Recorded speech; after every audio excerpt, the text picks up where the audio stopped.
Bro, but how was that? For those of you that don't know, what was the show that you entered? So the show I entered, it was in April.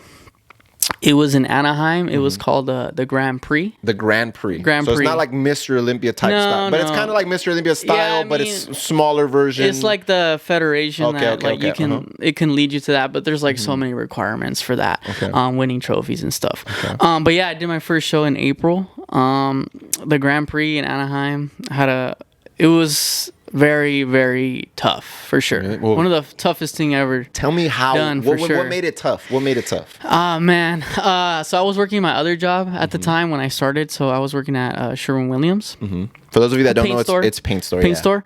So and then I was still working my way to do my goal of being a full-time trainer.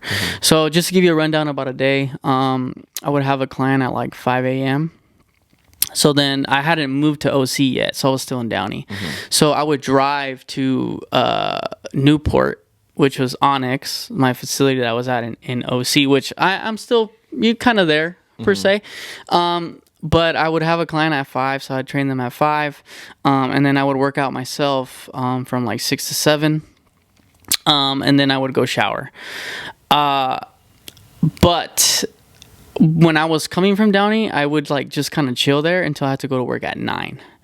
So I would you were working before your job. I was working before my job, right? So I had like one client at 5 to 6, and then like at the time I just had that one. So then I would just wait until I had to like go to work at 9, just because I couldn't shower because I'm not gonna drive all the way back to Downey, Yeah, I feel so then after that, so I transitioned, and then I moved to OC. So then I was able to like go home and stuff. But I was up early, 4 to 5, and then I would work from 9 to 7 p.m. and then I would go back to the gym. And my nights were pretty stacked, so I would work from like 7 to like 9 p.m. And mind you, I still had to train myself. So then I would work out. And this is while you're trying to do the competition or the show. This was in the. Is it a competition or a show? Yeah, it's a show. Show competition. Okay, good. Just want to make sure. But so during that time, I would finish like at 9. I'd work out myself. I'd be done by like 10. I would get home. I still have to make my meals. It's like 11, bro. And then I have to shower. And then by the time I know, it's like 12, right? So then I'd have to go to sleep, wake up again at 4. So it was like it was a lot of time that I had to put in more sacrifice. Mind you, I'm on low calories. So you could imagine very low energy. Yeah, there you go. So low calories is pretty much you have low energy, correct? Okay, so cool. And what I want to say made it the hardest for sure is this goes down to like hormonal for sure. So I'm a natural athlete, so I just take like supplements, stuff like that, no artificials. So my testosterone, oh my God, down the drain, bro, down the drain. No energy for nothing. No energy. So I was like a walking zombie, for sure. And then towards the end of it, like 2 weeks, I was basically eating like tilapia with no like seasoning. Tilapia. Just whitefish. Oh, okay. Yeah, whitefish, no seasonings, and like asparagus. Damn. So that was like a very bland towards the end lifestyle at the end. Yeah, for sure. And then like my water was monitored for sure. So there was like, I think it was like 2 days out. I could only drink so much water because I had to dry out my system. So there was that. So it was very, very tough. And then like towards the end of it, also like I had moved to another place in Orange County. So to add to the stress, I was moving too. Yeah. So then, it kind of just piled over. But more or less, I would say it's a lot of stress for sure. Just because the world doesn't stop for that specific thing. Like everything keeps going. And I always say this, and I talk to multiple athletes. It's like there's never what you would say an easy prep. So like our prep, mine was like 16 weeks. There's always something that happens for sure, where you have to like.